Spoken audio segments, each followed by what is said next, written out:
Welcome to Question Time. On tonight's panel, David Davis, former Brexit secretary under Theresa May, leading light of the Leave campaign during the EU referendum, and former chairman of the Conservative Party, currently making his voice heard from the backbenches. Mayor of Greater Manchester, previously Labour Health Secretary under Gordon Brown during the swine flu crisis, and a thorn in the side of the government at key moments during the COVID pandemic, Andy Burnham. Chika Russell, financier turned entrepreneur. In 2015, she had offers from all 5 dragons on the BBC's Dragon's Den, but went on to establish Chika Foods, a range of African-inspired snacks on her own terms. Joining us down the line, Madeline Grant, parliamentary sketch writer at The Telegraph and columnist for the Sunday Telegraph, and renowned poet, musician, actor, activist, and self-described naughty boy, whatever that might mean, Benjamin Zephaniah.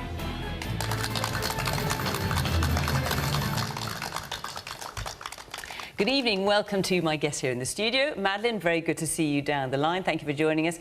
And, of course, to our QT50 audience, very good to see you again. Depending on how this pandemic goes, it might be for the last time, but very good to see you. And thank you very much to you at home for joining us and for watching. And if you want to join the conversation, you can in the usual way, of course, at BBC Question Time on social media. Right, we'll take our first question now, which is Becky Pearce. Thank you, Fiona. Welcome, panel. So, was Boris's non-action against Matt Hancock yet another missed opportunity to show decent leadership and set the standard for social distancing? David. No, I don't think so. With all these things, when somebody falls from grace, there's always almost a lynch mob in the press.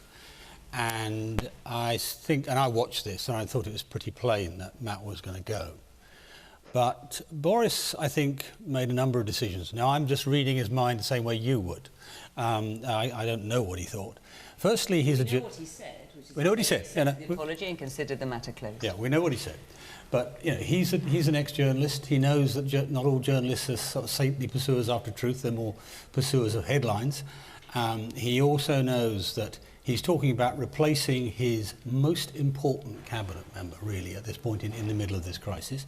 He knows he's also talking about the fate of 2 families and 6 children, and so on. So I suspect what he was doing was creating time, and for Matt Hancock to make his own decision. That's what I suspect was going on. I don't know, but that's what I suspect. And frankly, you know, if a Prime Minister shows some loyalty, even perhaps unwise loyalty, to a subordinate, I think that's a good thing too. So I think I would have done the same thing, frankly, in those circumstances. But let's be clear. The right outcome happened. Hancock went. He had to go. What he'd done was wrong. What he'd done was horrible for all the people who'd had to live through the traumatic circumstances of small funerals and weddings, seeing their close relatives die without being able to say goodbye, that sort of thing. They will all have felt really, really angry. So he couldn't stay. But I don't think Boris should have done much different. Well, interesting. A whole array of hands shot up as you were talking. I will come to you in a minute. So you're saying, David, you would have done the same thing. Andy?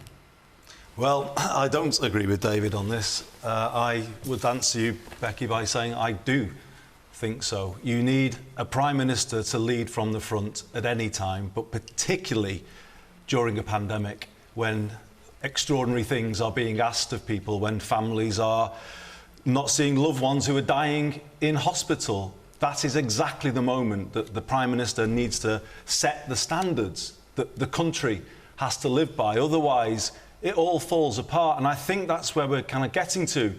This idea of one rule for them, one rule for everyone else, was kind of introduced by the handling of the Dominic Cummings trip to Barnard Castle, but it's just been reinforced now by the way the last few days have played out. And I get the increasing sort of impression that it's impossible to get sacked from this government. You know, you can breach the ministerial code, you can give contracts to your friends. You know, what would it take, actually, to get sacked from this government? Well, one minister has been sacked, which is Johnny Mercer. This is the only minister who's been sacked since the 2020 reshuffle. He disagreed with government policy on historic prosecutions of Northern Ireland veterans. He's the only one. Well, that's my point, and I don't think the Prime Minister is setting the right standards, and it's particularly important at a time like this. To also just sort of dismiss the kind of feelings that Keir Starmer kind of brought over in the Commons at Prime Minister's Question Time, that many families will have had who've not been able to see loved ones, to dismiss it as kind of concerns of the Westminster bubble. I think it really showed he's not thinking this through properly, and I would say that they need to really change how there is a sense of standards being applied to this government and consistency. And we had another thing this week, that top business executives could escape quarantine. I mean, it's just this thing that some people are living by some rules, other people are being asked to live by other rules. The danger of that is all the discipline collapses just when we still need to remain vigilant. It's interesting because we're almost a week on from this, and I wondered how many questions would come in on this. I suspected perhaps not that many. We had loads, and lots of hands are up now, so let's hear from some of you. Jo. I think that this is a clear example of how there are huge double standards and disparities. This was one opportunity for Boris Johnson to stand up and be counted, actually show us that he does have a moral compass and that he takes that sort of behaviour very seriously. There is a litany of poor behaviour, poor standards in public office, to which he doesn't address.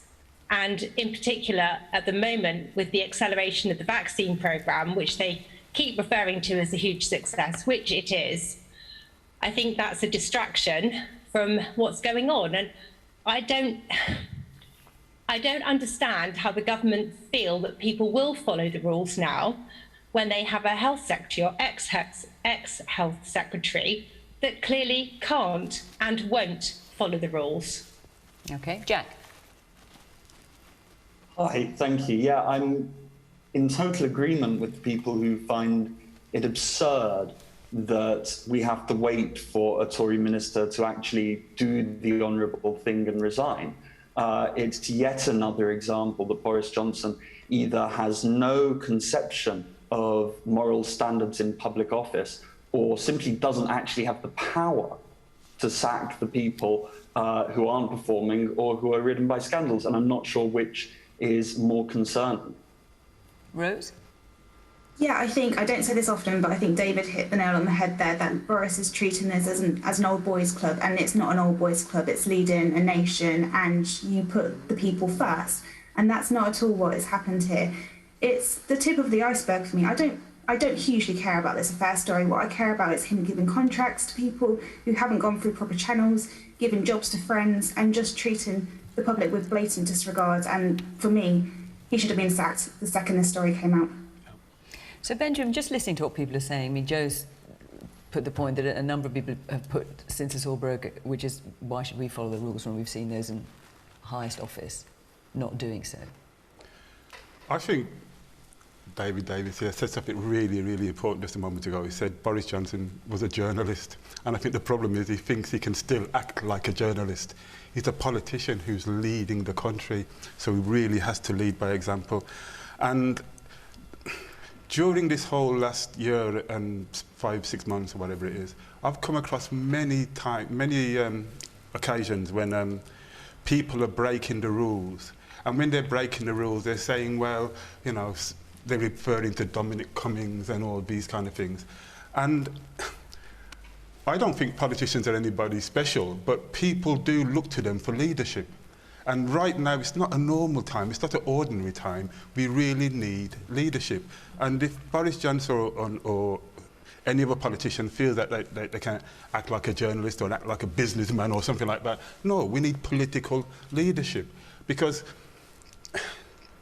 it's very difficult for me to start speaking about these things without being emotional. COVID-19 has really affected my family and my friends. And when we wanted to come together, we couldn't. You know, my sister buried people. That was her job. Yeah. And then she got the virus. So we have to do it. Even we, when we came here tonight, a question time panel, we were careful. We're all trying to be careful. If we have the rulers of our country and their friends not being careful, not being good examples, then what hope have we got for the rest of people? Yeah. Madeline? Well, just the word in defence of journalists. If I was in charge, I would have sacked Matt Hancock on the spot too. I think that the position was clearly untenable, given his pivotal role, as we've heard from so many of our participants tonight, in not just creating these draconian and inhumane rules that we've all had to live by, but in often actually going further and taking an even harsher line than many of his colleagues. The position was clearly untenable, and I think that the delay does reflect very poorly on the PM. But it also brings in real questions, I think, not just about public trust, which has been, seriously damaged by this and many other things, but I think about the level of compliance. I think when you get to this level of disparity and complete double standards and hypocrisy, there are now enough exemptions, often quite ridiculous ones, that you just think, well, this government has forfeited the right to expect widespread adherence to the rules that still exist. I mean, it's not just Matt Hancock, which was outrageous enough.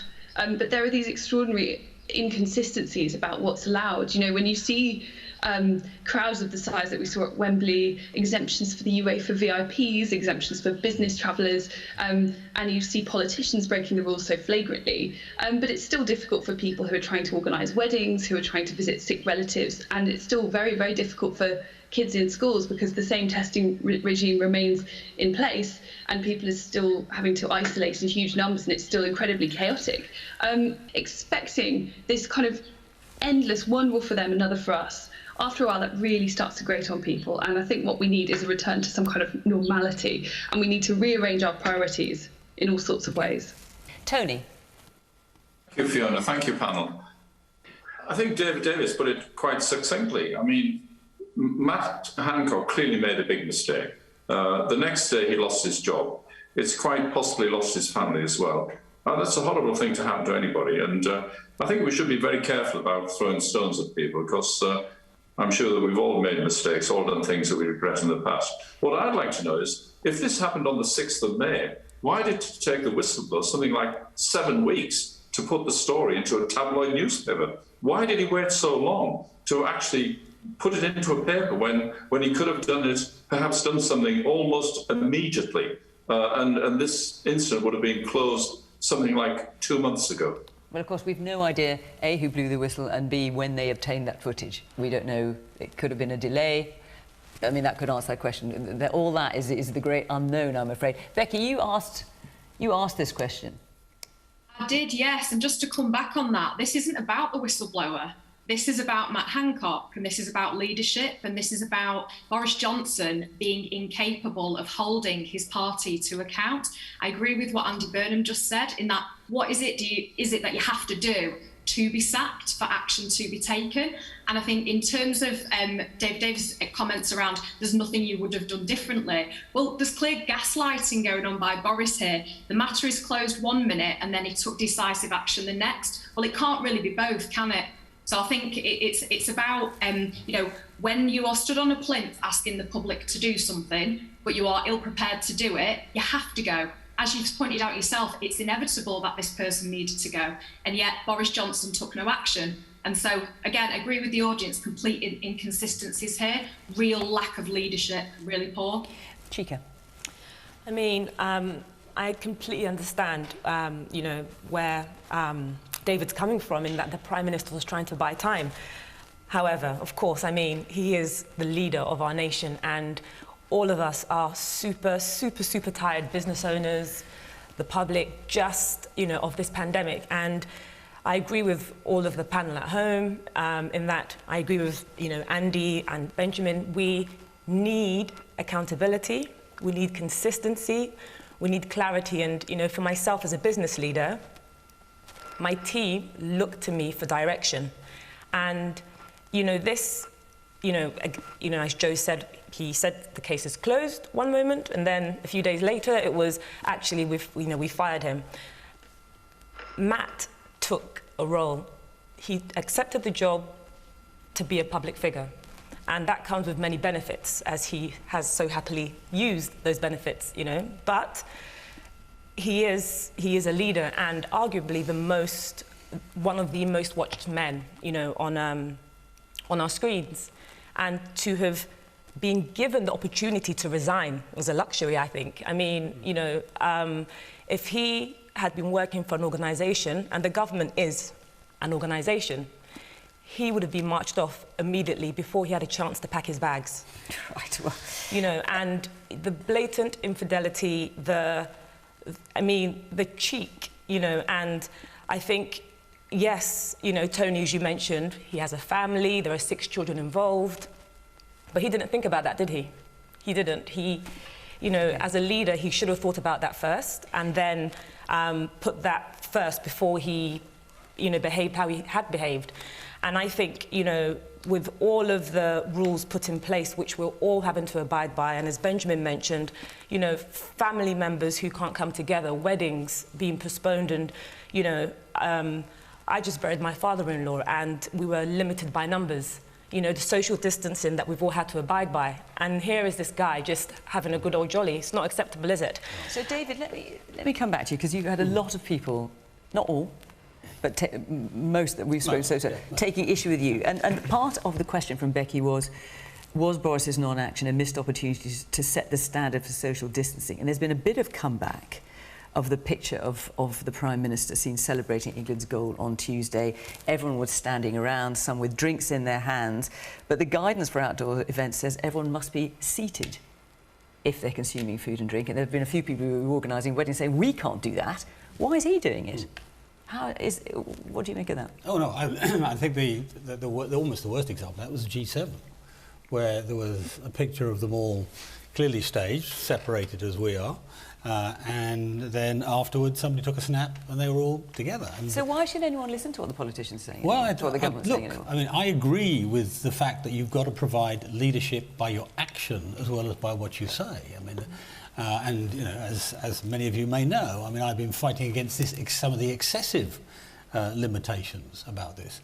But you know, I don't disagree. That's why Hancock had to go.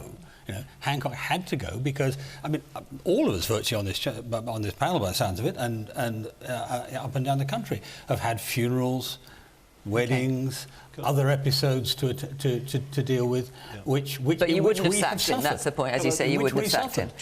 Just very quickly before I get to another question. I just think it's not a political point; it's just a broader point, given where we are. I just think we're at quite a potentially quite risky moment in the pandemic, and I'll pick up something Madeline said. There's a growing sense of inconsistency here in terms of how rules are being applied. So I'll give you an example. You know, we've got parents complaining that they can't go to school sports days and they see Wimbledon absolutely packed out. Or, in our case, you have the Scottish government, so it's not all the UK government, Scottish government, out of nowhere, hitting Manchester and Salford with a travel ban at the same time as thousands and thousands of people were leaving Scotland to go to London for the football. And I think the danger is that governments are behaving inconsistently now, and if they carry on in that way, we're going to see people just beginning to say, well, you know, we're not putting up with this. Well, and that is a dangerous thing to happen at this stage. I think they already are.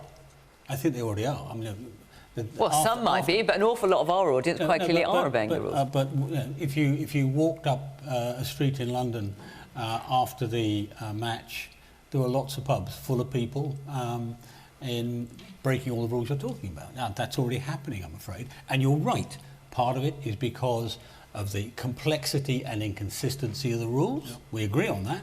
And part of it is because the leaders are not showing the way.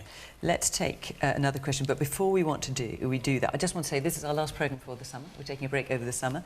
And when we come back, we plan to be on the road again, COVID permitting. So we will have our audiences right here with us. We very much hope so. Can't be sure, but that's what we're aiming for. So, if you live in Croydon, it's such a long time since I've said this. If you live in Croydon, in South London, please come and join us on the 16th of September. I know it seems like ages away, but we'd love to hear from you well before then. 16th of September, and the week after, the 23rd, we will be in Cambridge, as I say. We'll be in Cambridge. So do go to the Question Time website, follow the instructions there, and who knows, you might be able to come and have your say. I fervently hope so. Right. Let's take another question now from Stephanie Pitts. Hi, good evening. The new Health Secretary, Sajid Javid, says we need to learn to live with the virus. What does that mean, and how will society look when we without restrictions? See, there's me talking about what September will look like. I mean, Benjamin, what's your view? The Prime Minister's already said today that we may have some restrictions in place even after July the 19th. We don't know what they will be. How do you see life after COVID, or living with COVID? It looks very depressing, and I'm kind of half laughing because I don't know why. Every time I come on this programme, I bring up the subject of veganism. Now, I'm not going to rub it down your throats, but these viruses come from animals. And, you know, the evidence shows the more we cut down rainforests, the more we're going to come into contact with animals that don't want to come into contact with us. The animals are no better. They stay in the rainforest. We cut down the forest and we encounter them. And coronaviruses will keep jumping from them to us. And I think COVID-19 is one thing, but I think there's a lot more to come. And we are going to have to deal with it. It's the consequences of our actions, you know. And I heard today that it's from a study in the University of Utrecht that human beings are now giving COVID-19 to their pets, to their cats and dogs. Now, imagine if it mutates again and then comes back to us. I mean, this is really scary. I mean, it's talking about very small numbers and they're not getting particularly ill. I mean, it's just they're not getting particularly ill. But yes, there is some evidence they're catching it. But lots of viruses, when they start off, they're not particularly bad and they get worse and worse and worse. We have to change our relationship with the environment, with animals, very quickly if we are going to live in a world where we'll never live in a world that's free of viruses, but live in a world where we can meet, where we can hug, where we can party, all these very simple things that we take for granted. You know. And do you think you'll be happy to do those things after July the 19th? Do you think you'll go from, you know, like you arrived today with your mask, and after July the 19th, can you see yourself feeling comfortable just living life as you did before, or do you think it's going to be different? I'm very nervous, and I have a gig on July the 19th, right? And then I have my band booked for concerts in the summer. And I'm very nervous about it. In fact, when it started, I remember they were talking about black men of a certain age who were very vulnerable, and that was me. Yeah. And I was doing shows with young white teenagers, and I think they're spitting their poetry over me. I mean, this is like very, very dangerous. Now, we've passed that and we've had various mutations, but I'm still worried about what's going to happen in the future. When I hear you talk about coming back in September, I kind of think, yeah? Well, what do we know? Yeah, well, no, I feel the same. So I don't know. We've always had to live with viruses. Ever since we started getting the liquids and the saliva and the blood of animals on us. Right? And if you're going to keep doing that, you've got to be prepared to live with a lot more viruses. I'd rather not. I'd rather the world go vegan and we just start making love again. But well, I don't know about the first, but certainly the second. Anyway, so David, you've obviously been very critical of the quantity of restrictions we had to live under. The Prime Minister signalled today that some of those restrictions may continue after July the 19th. Who knows how long for? What do you think it's going to look like, our summer, our autumn, going into winter? It depends first and foremost on what happens with the disease, obviously. Of course. That's self-evident. Well, of course, that's an unknown. But given what we know at present... No, it's not entirely an unknown. I mean, we can see the trajectory now. I mean, people keep talking about breaking the link between the cases and the hospitalisations and the fatalities. It's not a broken link, it's a dramatically suppressed link. That's what's going on. And that's working because of the vaccines. The therapies are improving as well. And the aim is to get this to a point where it's never going to be non-fatal, but where it's less than flu, if you like. Flu kills between 5 and 25,000 people a year. And we don't lock down because of flu. And so that's the sort of first thing. Now, assuming we can get there, I want to see us go back as close to the freedoms we had before as we possibly can. I mean, one of the things I'm going to be doing come July 19th is saying, OK, what's left over from a year of ministerial decisions? We're just talking not parliamentary decisions, ministerial decisions on a vast range of subjects where we've given up our freedoms. And that's what I want. I want to see us get back as close as we can to usual. In the middle of all that, you know, we're going to be having government making plans to deal with future pandemics, as Benjamin refers to. Andy will have been part of some of those plans already, I suspect, in terms of future preparations. But we've got to get back to our country running as normal. That's what the public want, I think. Okay. That's what we ought to deliver. So, Amanda, you're shaking your head at that. Why is that? I don't personally have the confidence to actually walk out in the street without a mask on. I was on holiday last week. I was lucky enough to get away to Cornwall, and Cornwall, a lot of it is in lockdown because of the G7 and the proximity of so many people. I just don't have the confidence that somebody's not going to sneeze on me or cough on me. And I think that it's going to be a long, long time before I will actually take my mask off wherever I go. OK, I mean, there's suggestions that the rise in case in Cornwall was perhaps due to the half-term prior to the G7. I'm not sure it's quite as clear-cut as that, but I hear what you say. Andrea? Thanks, Fiona. You know, I think the only way we can go now is forward. We can't go back. We cannot go into another lockdown situation. We must come out of this. And of course, we've been coming out of it gradually, and that's the right way to go. But, you know, if we look at the pictures we've all seen of people watching the football, I hate to go back to the football all the time, but the seating outside was socially distanced for a reason. And then when you see the pictures of everybody watching the match, everybody's up on their feet, everybody's hugging. And yes, we have to go forward, but we still must be careful. There may be less people in hospital with COVID these days. However, there are still people suffering from long COVID, which is a really serious illness. We don't know the impact on people's bodies that it's taken yet. So we still have to be very careful when we're coming out of this, and we all have to work together to make sure the only direction that we go is forward. Nicola? I just really hope that the new normal in education goes back to, you know, schools being back to normal. We're seeing another surge of, you know, lots of children isolating at the moment, and I hope, and that's a real priority for the government, to get our children back to school as much as they can. As difficult as it is as we cope with the pandemic, I think our young children already have, you know, this legacy to deal with, and I just really hope that that's a priority, that we can get schools back to as normal as possible in September.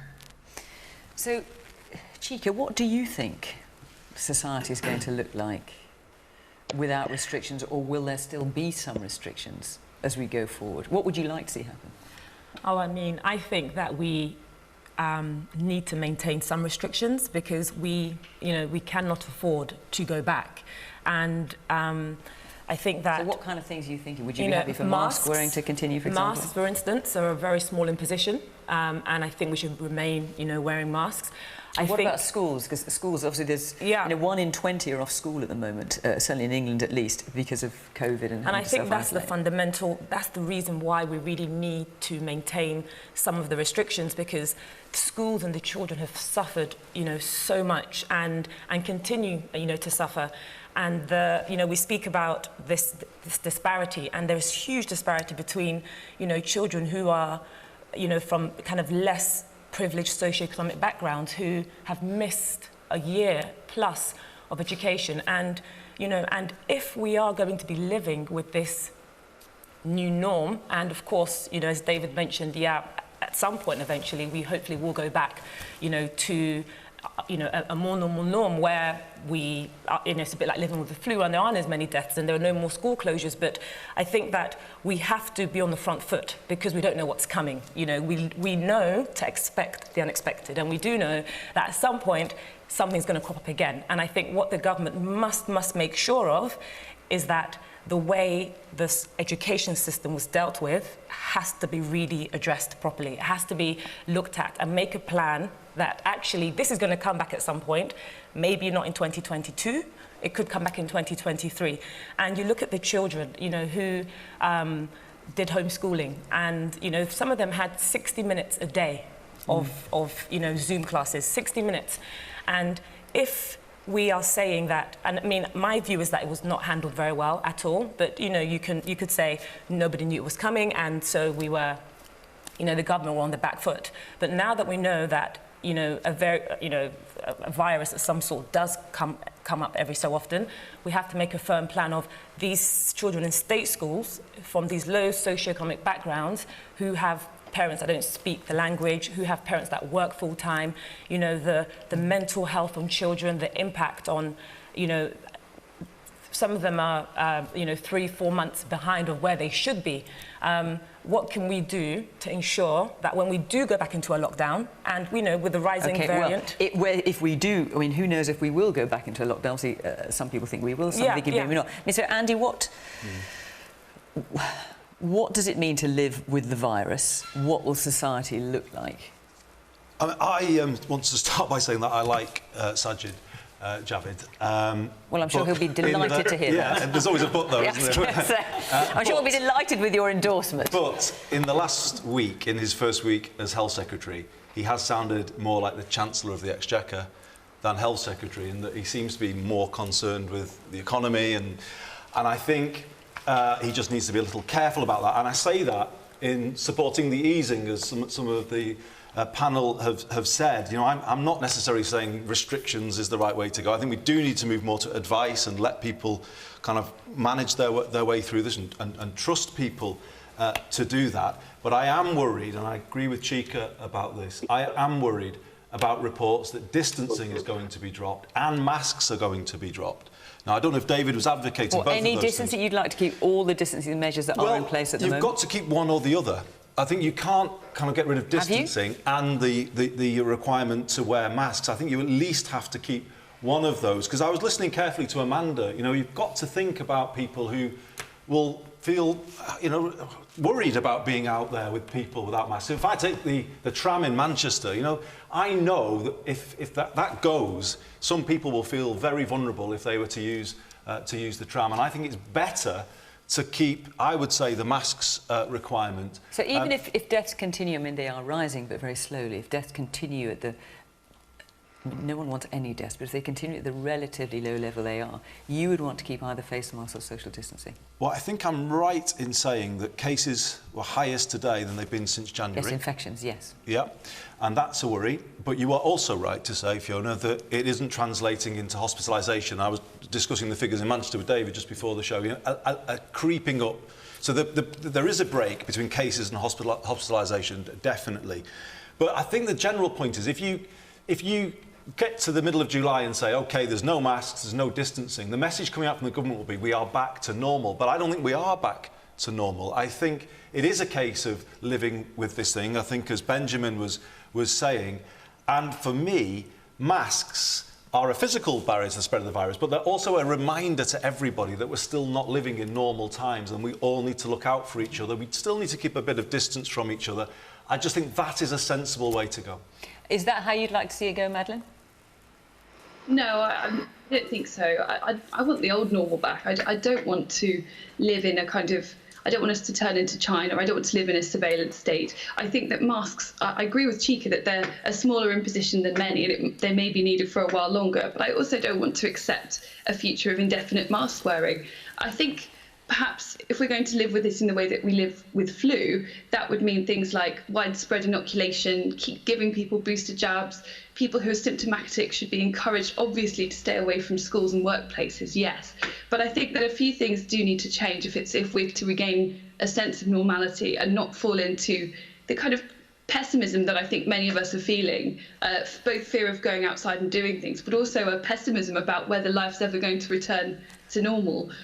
We've got so horribly used to that sensation of the goalpost moving, and they've moved so many times that they're now, we're playing rugby against the neighbouring rugby club now, not football anymore. It's I'll believe it when I see it, I think is the feeling. But to regain that sense of normality, I think we also need to perhaps we need to scrap this obsession with testing kids in schools, or at least we need to devise a better system for dealing with children in schools, because right now there's entire year groups in classrooms and are being sent home when one pupil tests positive. That is clearly not sustainable.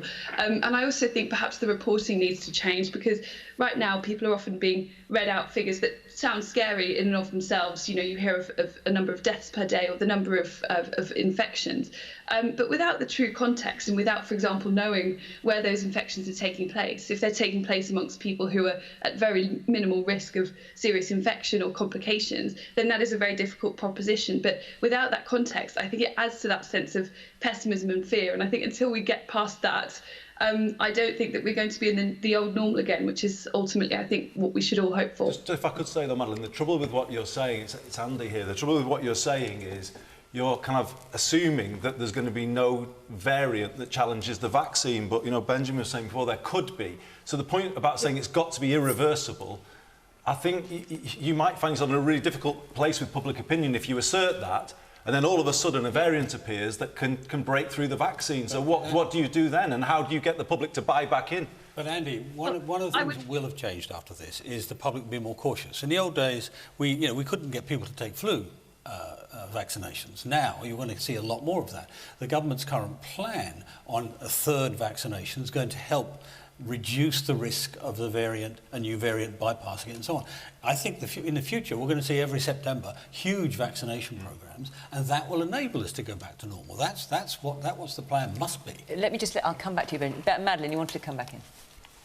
I just wanted to say I agree with that point, but I also, with variants, I think sometimes there's been a tendency to get completely panicked about a new variant without necessarily the grounds for doing so. I think we should deal with the risk that we actually currently face, not the possible nebulous risk, which I agree is very scary, of a new variant coming in that is resistant to all the vaccines. Until we have firm evidence of that, you know, I think we need to work with the world as we currently have it, and not on some eventuality that you know, for which there is no proof as yet. Benjamin. I may have sounded really heavy when I was talking about the evolution of veganism and the way we touched animals and all that stuff earlier. But, you know, let me just put it like this. I teach at a university, so they're kind of young adults. And I teach performance poetry. And I've had to do it on Zoom this year. It was absolutely terrible. I mean, it worked because we had to do it to make it work for Zoom. But it wasn't like teaching in the class, and I really want to get back into in the classroom. But I've seen the stress on some of my students. I know in other universities and some schools actually where they've even been suicide with kids that can't cope. But in all the answers I've heard people saying, people keep talking about going back to normal. Okay, I'm not going to be heavy, but normal got us here. You know, if you make a mistake, there's nothing wrong with making a mistake, but it's about making the mistake again and again and again. We've got to change the way we do things. I just think it seems obvious and nobody's saying it. Everybody's saying back to normal, back to normal. Normal got us here. What can I say? I mean, and I agree with you, you know, normal, you know, got us here, but we don't know factually, you know, what got us here. I think there's lots of speculation what got us here, and I agree with Madeline. We have to deal with what we have now. And what we have now, well, we're not, you know, I've not seen the data that supports that. I'm not sure. The consensus seems to be that it was a zoonotic disease, that it came from I have seen it under the microscope. But no, it's not 100%. Trust me, it's a wicked virus. If you could draw the evil virus to take over mankind, that's what you draw. It's got claws on it to grab you. And this is the cartoon part. But my point is that I agree with Madeline in what she said, and we have to deal with what we have now. And, you know, the idea of schools 1 minute being open, a classroom being closed, and for you, imagine, you know, you go back in September and you're teaching, you know, in person, and then the next week it's on Zoom for those of your students that can attend in Zoom, and many of them, you know, can't, and the pressure it puts on families. You know, I have 3 children, and every time you know, one child gets sent home, I have to change my plan. And the following week is another child, and then, and it continues. And the pressure it puts on families, you know, is immense. And so I think that knowing that this could be the case, and we have this situation now, and there's so many children suffering, it's what can we do to start from today, so that when children get sent home, there's a plan for them. Well, I think we can test, but I don't think we have to send home whole bubbles. You know, we can test, and if an individual is found positive, we can send that individual home. I think we can do away with sending home whole bubbles, because I've seen families where one person is infected and another person isn't in the same family. There are things we could do to live better with it, aren't there? Because the schools point that Nicola made, we should be having daily testing of the contacts. There are about 400,000 kids at home who are just contacts of people who've tested positive. That's not sustainable. Yes. But the other thing I would just say, the cases have clearly been higher in some parts of the country all the way through the pandemic, and we've seen that in Greater Manchester. And yet we've not had policies that have recognised why, such as supporting people with no access to sick pay to self-isolate if they are ill. And this is a point we've made all the way through the pandemic. The government has never dealt with it. You've got to deal with things like that. Also, put more of the booster supplies into the areas where the cases have been highest. Have an approach to the pandemic that recognises that health is poorest in some parts of the world. Let me hear a little bit from our audience before I go to another question. Tony. Yes, Fiona, thank you again. I'm very privileged to work in a mass vaccination centre. 3 weeks ago, we were vaccinating people in their mid-30s. 2 weeks ago, they were in the early 30s. Last week, we were vaccinating people in their 20s. At the same time, in Durham, where I live, there was a pop-up vaccination centre in the town centre for anybody over the age of 18. The vaccination programme is accelerating at a phenomenal rate, and I'm fairly confident, and I think David might agree with this, that we will have everybody that needs to be vaccinated quite soon, very soon. And then come September, we'll be offering booster doses, and for people over the age of 50, I believe, to start off with. So I'm anticipating that come September, I'm going to have a flu vaccine in one arm, a COVID in the other arm, and get on with it. And if I want to wear a mask, I'll wear a mask. Let people make these decisions. If you feel more comfortable wearing a mask, wear the mask. If you feel confident that you've been vaccinated and you may not catch the virus, well, get on with your lives, because that's what we really, really need to do. All right, let me take one more intervention from the audience before I move on. Andy. I think the key thing for me is, if we want our lives back, if we want to have in-person studying and we want to have in-person socialising, we need to understand we can't go backwards. We can't go back to how it was before. As you've already said, that's what got us here. So if I have to wear a mask to protect people that I want to interact with, because the mask doesn't protect me, it stops me from spitting all over someone else, I should do that the same way as I should drive my car and not smash into people. I should wear a mask to not give them a disease. And if that's what it takes to get the country back to normal, to get in-person teaching back to normal, to get small businesses, to get the hospitality industry, to get performing arts, to get everybody back to normal, if we wear a mask, that's not really a kind of big brother state. That's just me saying, and everybody saying, oh, I'm not actually going to spit all over you today. OK, and on that charming thought, Andy, I'm going to take another question from Fatima. Fatima Bula. Thank you, Fiona. My question is, would a Labour defeat in Batley and Spen today be the final nail in the coffin for the Labour Party? Andy. No, absolutely not. I mean, you're going to say that, aren't you? Well, I am going to say that. I mean, the constituency is not what you might call a typical red wall seat where there's been a Labour majority for forever. You know, this is a seat that is more marginal. It always has 4 years been. ago, Tracy Brabin won the party's highest ever vote and vote share in Batley. No, sure, and so I was going to come on to say that it's not that it wouldn't be serious. It would be serious, and I think, you know, this is a real challenge, not just for Keir Starmer and the Labour Party, but the left more broadly. And I just want to make an important point about this, if I can, Fiona, because we've lived through a decade where quite wealthy and privileged people on the right of politics, or even the hard right of politics, have posed as the friends of working class people. But what they've actually then been trying to do is divide working class communities, make them hate each other, one group to another. And that very much is kind of what I kind of see a sense of in Batley and Spen. It's almost a sense of,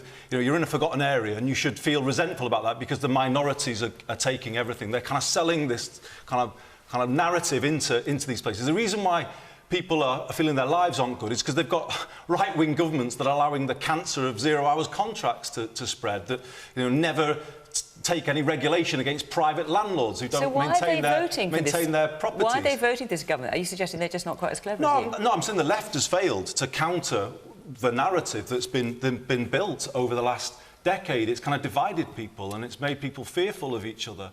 And I think what the Labour Party and the left more broadly around the world has got to do is kind of bring people back together again and say, look, there are policies that bind us all here. We all should be wanting a real living wage for everybody, wherever they come from, whatever community that they're in. We all should want, in my view, social care on NHS terms for everybody, Labour policies coming out of the pandemic. And one thing I just want to say, the place we should take inspiration, I think, is the current England team. You know, they Why is it that every politician is trying to attach nail their colour to that particular mast? No, there's an important point, because they've come under attack for taking the knee, and we've had Conservative MPs sort of condemning the England team. Now, this is the English working class, lads from all backgrounds, all colours, and actually, the white members of the team have stood behind their teammates, and actually they've stood together. And I actually take inspiration from them, the next generation in this country, who I don't think see difference between people in the same way. I think we need to take inspiration from that. Bring working class people back together. Get policies that help lift everybody. A real version of levelling up. And I think the motto from the England team is, if working class people stand together and fight together, they win together. And that is what the left has got to start doing, and counter a kind of decade where some of the wealthiest people around have started to say to working class people, blame that person, your neighbour, who has a different colour skin from you, for everything that's wrong with your life. That is what has been happening here and around the world, and we have got to mount a better response to it. Madeline. I don't think it's as simple as the Tory party have played divide and rule, and they've kind of effectively hoodwinked the working class into voting for them. I think that there is a real identity crisis for the Labour Party for many reasons, but there is a broad political realignment going on, and they've really struggled to find their place within that. It often seems to me as if the party in serious ways is still very much stuck in the past. Even the fact that at the time of the great decline of manual labour and so on, and yet there is still this disproportionate influence of the trade unions, which has led to some very probably more left-wing than the general public would have liked, leaders and serious contenders in the Labour Party. But even the language sometimes sounds like it's from the 70s, saying things like comrades. And I think, as Andy alluded to, and he himself is one of the very best people at doing this, but his colleagues are often struggling, there is a problem with articulating a way of being patriotic that feels genuine, because far too many Labour leaders attempt it, and it doesn't fit. And in a way, I feel bad for Keir Starmer, because though there is a problem of him in lacking charisma and sometimes struggling to get his message out to the general public, I think there is still some time to go before the party can move past the toxic legacy of Jeremy Corbyn, which isn't something that's going to go away overnight. So I think there was an existing identity crisis and a number of political problems. But you have to wonder, what is the purpose of the Labour Party now if it no longer stands for the working classes? Benjamin, would a Labour defeat in Batley and Spen, because the by-elections today, be the final nail in the coffin for the party? Would it? Would you want Keir Starmer to go? Well, I think it's quite a big coffin, and I think there's lots of other nails that can be hammered down. But so I think that's a long way off. But I think it would signal, it would just be kind of representative of the decline, if you like. But I think Andy said something really interesting about the Labour Party and the left generally, not being able to kind of be an effective opposition. And this is kind of happening all over the world. And actually, on the right wing as well, the Tory party, they're not being good Tories anymore either. What do you mean by that? Well, they're not kind of one nation Tories anymore. They borrow left-wing ideas when they need to. Furloughing is a kind of left-wing thing, where the government steps in and helps people. I doubt if any modern Tory supporters read Adam Smith. Then again, I doubt if any left-wing people, many on the left, read Karl Marx.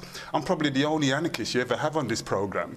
And I just don't believe in this central power that people want to go and grab all the time, because once they get it, they get very corrupted. And when you have a good person, and I'm not taking issue with what was just said, but Jeremy Corbyn was really demonised. When you have somebody that really comes up and really cares about the working class people, he gets demonised in the press. When he's being interviewed, they ask him about his clothes, his tie, his glasses, all kinds of things that are not really relevant to politics, because they just want to make him out to be an oddball character that's going to rob the wealth of their money. I think what we need to do, funny enough, I think they need to do this on the right as well. They really need to find a new way of dealing with politics. It's not just about calling people comrades. It's about this idea that the workers are going to put down the tools in the factory and go. They're not working with tools in factories anymore. They're working behind computer screens. You know, not all Tory supporters are kind of working in the city and financial people. You know, politics has changed, and we've got to have new ideas coming forward on the left and the right to deal with the future. And I think some of the, if you talk about Marxism and capitalism and socialism and all those things, I think what's really going to work for us in the future is something we don't have a name for at the moment, because we haven't worked it out. Chika? You know, the professionals obviously, you know, have a quite a strong view here, and I would say... Sorry, did you call me a professional? Yeah, all three of you. I'm a politician, though. Hang on a minute. I have a few friends, actually, and I've been a journalist for the past week, and just, you know, and I have a view on how the election's gone, and call me Mystic Meg, if you will, and I will share that with you afterwards. But, you know, the people I've spoken to, a bit like Andy said, they feel really forgotten, and they feel let down, and you know, they feel the opportunities are not what they were. You know, like I mentioned, the numerous people I know that live in and around you know, Yorkshire. Now, I think that... So would a Labour defeat be the final nail in the coffin for the party? I think so, because, you know, more and more of them now are voting Conservative, and sometimes for people, you know, better the devil you know than the angel you don't. And currently, with the party that they have now, and they've had the benefit of the furlough, they've had the benefit of, you know, getting support during this pandemic, and they've accessed it quite easily. You know, they don't feel listened to. So to go back to a government with, you know, where they haven't felt listened to, I think is going to be difficult. And if they do lose this election this time, you know, then it really will be very difficult, you know, for them to go back. And therefore, in that area, I think it could really be the end for them, because more and more people are voting Conservative. David? Your two questions. If we win in Batley and Spen, which I think is quite likely, but we'll know in a few hours, is it the end of Labour? No, it's not. I mean, I've seen both parties be on their uppers in the time I've been an adult, and then come back from it, you know, whether it's pre-Kinnock through to Blair, or us with 100 seats in Parliament back to where we are now. So, no. Secondly, should they get rid of Starmer? Well, it won't solve their civil war, which is their sort of recurrent serious problem at the moment, where they can't really quite decide what they are. Neither will it solve the problem they have. Now, Andy talked about, you know, the left has failed to counter the narrative.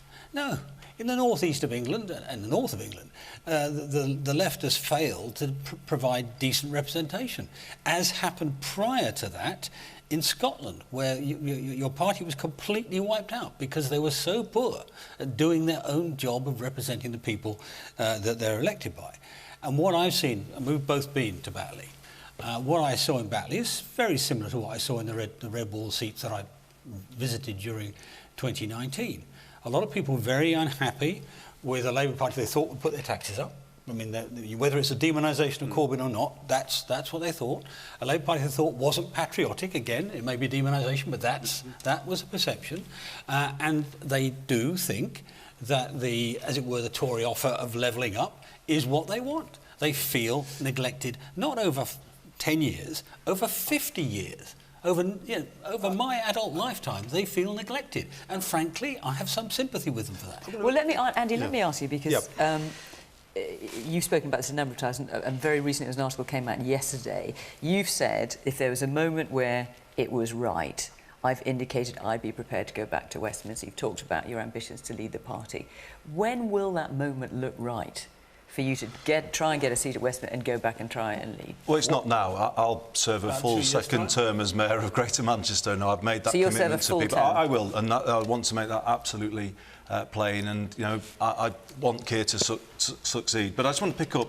I mean, I agree with David. The representation has not been what it should be in parts of the country, and that was one of the reasons we lost Scotland. But I'm also going to agree with Benjamin, because we do need a new way of doing things. And the new way of doing things is what I'm building in Greater Manchester, what Steve Rotherham is building in Liverpool. This English devolution that we're building through the cities is place first rather than party first. And it's a big change to the way politics is done. Westminster is party first. And I think people switch off from it. We come at it a different way. And actually, Benjamin, it's bottom up. We've had a drive in Greater Manchester to end homelessness, rough sleeping. And we've involved people from the private sector, from the community and volunteer sector, the faith sector. And it's really empowering, and we've made a real change. And that is a different way of doing things. And also, I mean, I'm beginning to kind of roll back the 80s a little. We're putting buses back under public control in Greater Manchester. We're building zero-carbon homes for social rent, council housing. Okay, Hank, this isn't a moment for you to kind of do No, your big thing about how marvellous you're doing in Manchester. We need to answer the question. Just saying, lastly, Fiona, this sounds like bragging, so well, forgive it all me, sounded like bragging for the last couple of minutes, if you don't mind me saying. Is the Labour Party dead? Well, can I say, am I allowed to say that I won every single ward in Greater Manchester? Okay, that's bragging too far. Let's hear from the audience. Alive and well to me. There's quite a few people with their hands up there. Carlos. Hi all. Benjamin, this might be the first time you're not the only anarchist on the show. And I wanted to say that I agree with Andy. I do think it's the Conservative Party promoting division amongst us, especially amongst the working class, who seem to have lost that pride in being not. That's where the identity crisis is, because it's associated with being poor and not wanting to be seen as being poor. But unfortunately, the fact is that we still are. And the reason why the government, this Tory government, used lots of systems and ideas that were socialist in this case is because they're actually good ideas. Yes. Think of the NHS and our care system, you know. So in an emergency, they've become, you know, absolutely important just because these are great ideas. Richard. Hey, thanks, Fiona. Andy, I think you should stay on as the role that you do in Manchester. When I've heard direct first-hand compliments of the work that you did with regarding the bombings a few years ago, I never heard any compliments of anything that you did when you were in Parliament. There may well have been, but I never heard of them. The fantastic work that's going on at a local level like that is surely the way that your party in particular is going to come out of this, and you've already alluded to that. Why on earth would you want to go back into the main parliamentary Andy, we've already heard that when the time is right, you do want to, and we'll all see that when it comes. Fatima. Soon.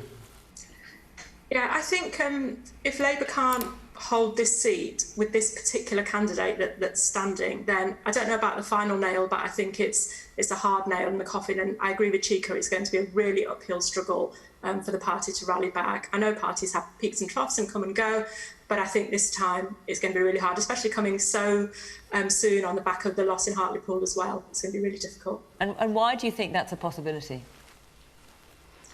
That they might do so badly. Yeah, that they might do so badly. Why do I think they'll do so badly? I think the Labour. If Labour hold the seat, it will purely be because of the local personality of the candidate, Jo Cox's sister, and that's really important.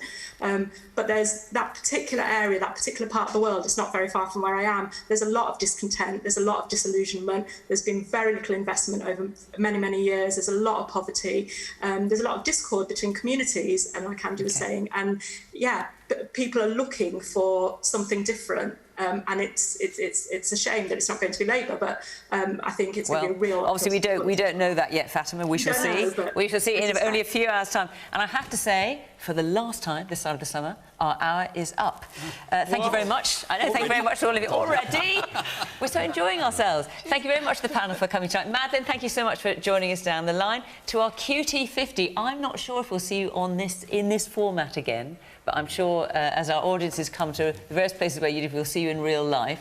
Thank you very much for being part of this since January. So thank you for, holding the flame, keeping the passion all this time. It's been really great hearing what you've had to say.